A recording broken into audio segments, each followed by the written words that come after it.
Hello and welcome back to Jules Math Tools.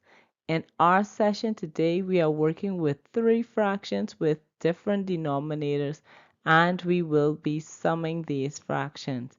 Now in this session, we are working with fractions where there is a common denominator in our denominator.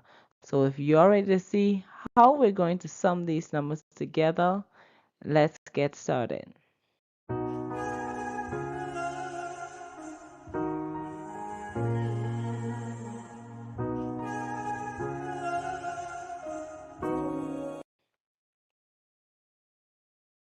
So in this session, we are going to be calculating the sum of our fractions. And usually with our fractions, sometimes we're given a denominator that is already a common multiple of the three numbers in our denominator. So for this question, we don't have to look hard to find the LCD because remember that we're finding the LCD of the three digits in our denominator, and the three digits that we have, well, the three numbers that we have in our denominator is 4, 6, and 12. And with these three numbers, we know that they have a common multiple or a common denominator in the number 12. So with that number in mind, I'm going to be converting all of my fractions into their equivalent form by using 12 in the denominator. So let's get started there. So we're starting off by finding our denominator of 12, and now we're going to begin converting each of these fractions into their equivalent form. So let's begin with our first fraction. We have 2, 6. I remember that with this working, you can also do this in your actual question. You don't have to do it to the side, but as always, I like to make sure that you can see all of the working. So if there are any queries that you have, at least you'll be able to follow the working a whole lot smoother. So we're looking to see how we converted 6 to 12. And in the 6 side here, we know that when 6 is multiplied to 2, it equals to 12. So because I multiply my denominator by 2, I will multiply my numerator also by 2. So 2 times 2 will equal to 4. So my numerator for my first fraction will be converted to 4. So let's look at our second fraction. We have 3/4 and our denominator was changed to 12. And we know that with 4, when 4 is multiplied to 12,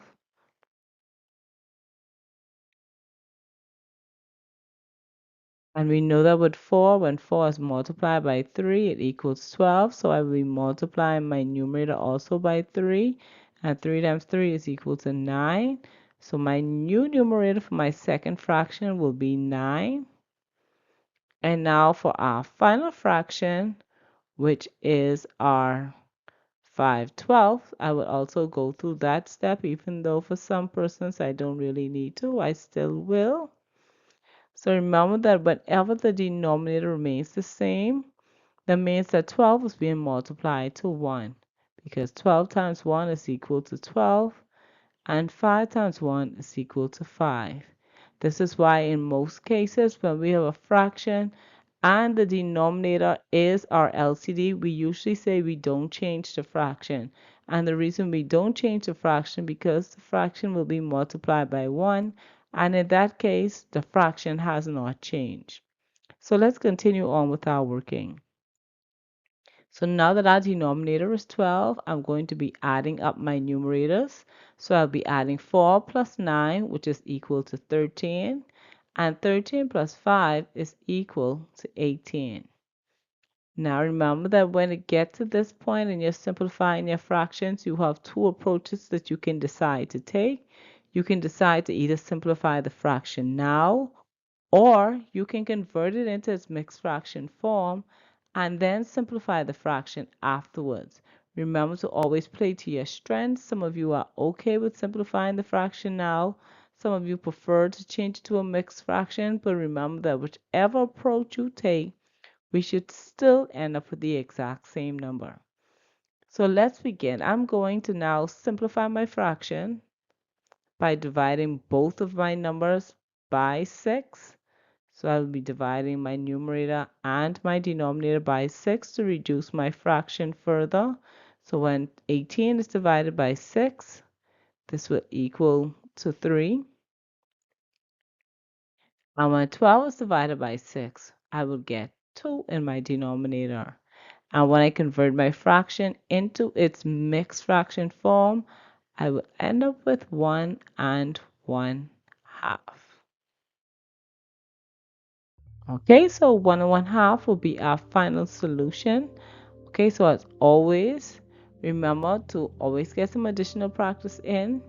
Practice more questions with this format so that you can get some more practice in, strengthen your skills, become more familiar with how to simplify your fractions and even convert them into their equivalent forms. But with math, remember it's all about practice and it's all about taking that first step and trying. And until next time, this is Jules Math Tools, where the goal is always to make math easy.